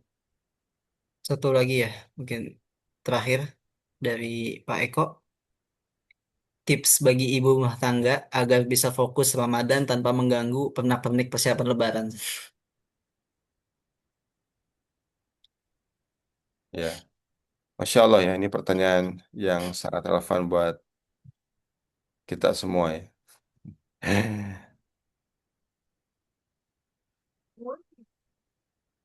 Tip, tips ya, bukan tipe ya. Tips, tips apa buat ibu-ibu ya, eh, agar bisa fokus Ramadan tanpa terganggu pernak-pernik persiapan Ramadan.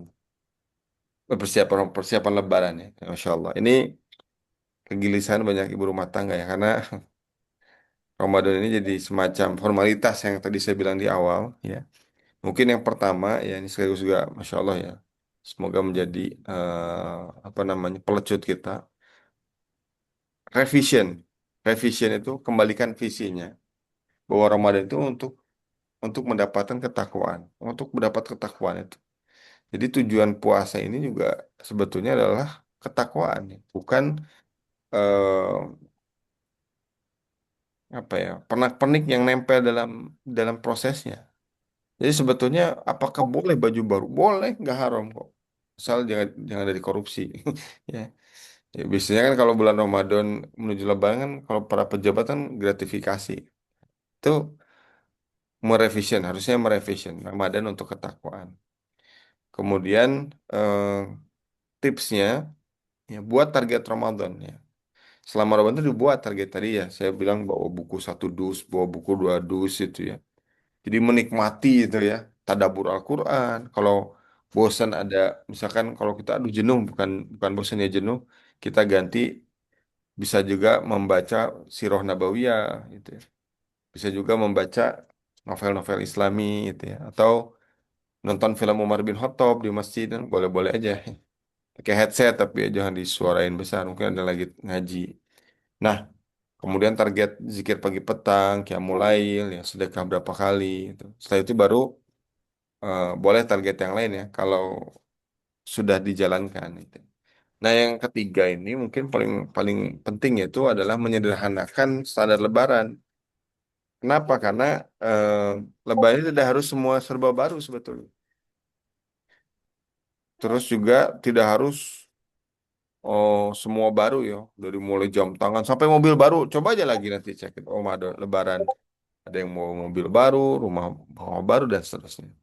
Ya, jadi kita fokus pada kesederhanaan. Karena Rasulullah sendiri pun mengajarkan kita untuk kesederhanaan. Nah, jadi bagaimana caranya? Ya, mengubah pandangan tadi. Ya. Mengubah pandangan tadi bahwa selama di bulan Ramadan ini fokusnya untuk capai pahala dan capai target-target selama bulan Ramadan. Nah, pertanyaan itu jadi second priority. Artinya boleh nggak boleh kalau mau ngambil baju boleh beli baju baru nggak ada yang larang. Ya, beli rumah baru juga boleh, mobil baru. Tapi yang jelas value-nya tetap berubah. Ya kalau semuanya itu berubah tapi kitanya mah gini-gini aja, ya eh, rugi kan Ramadan hanya lewat lagi kan. Padahal di dalam bulan Ramadan itu kan eh, ada kiamul apa namanya tuh? Bukan kiamulai. Ada malam 1.000 bulan ya. Malam Lailatul Qadar. Ya. Setara 1.000 bulan ya. 1.000 bulan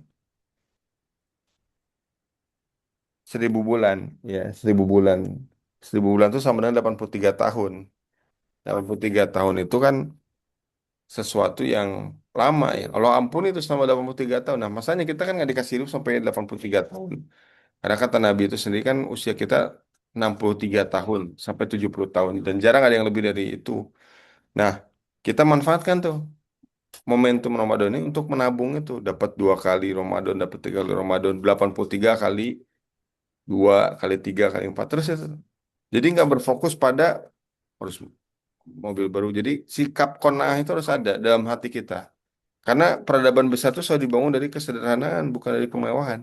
Lihat kemewahan Revolusi Prancis, lewat kemewahan Firaun, ya, jatuh semua.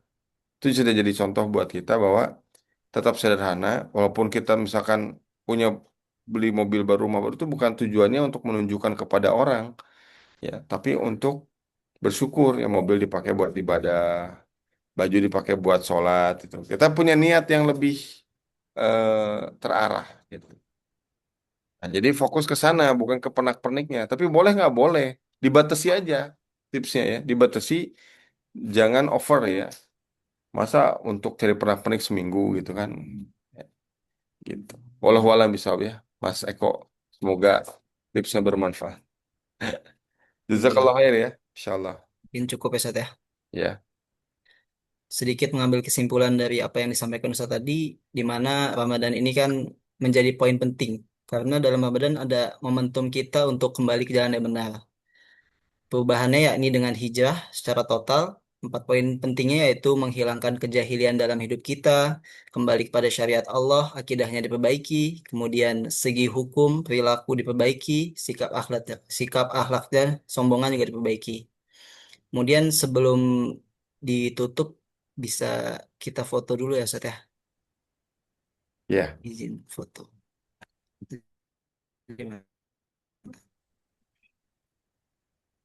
Yes.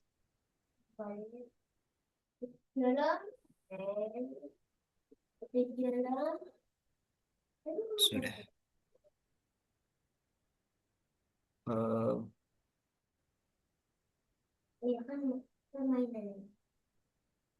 Alhamdulillah. Terima kasih banyak kepada Ustadz atas apa yang telah disampaikan. Semoga apa yang telah disampaikan pada malam ini menjadi bekal berharga untuk kita dapat menyambut bulan suci Ramadan ini dengan ilmu yang benar dan iman yang kokoh. Semoga Allah mempertemukan kita dengan Ramadan dalam keadaan sehat, lapang hati, dan penuh kesiapan iman. Mungkin cukup sekian dari saya. Kurang lebihnya mohon maaf. Syukran, Ustaz. Assalamualaikum warahmatullahi wabarakatuh. Afwan Jedan, Mas Izrian. Sampai ketemu lagi. Ya, Salam. syukran.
Assalamualaikum.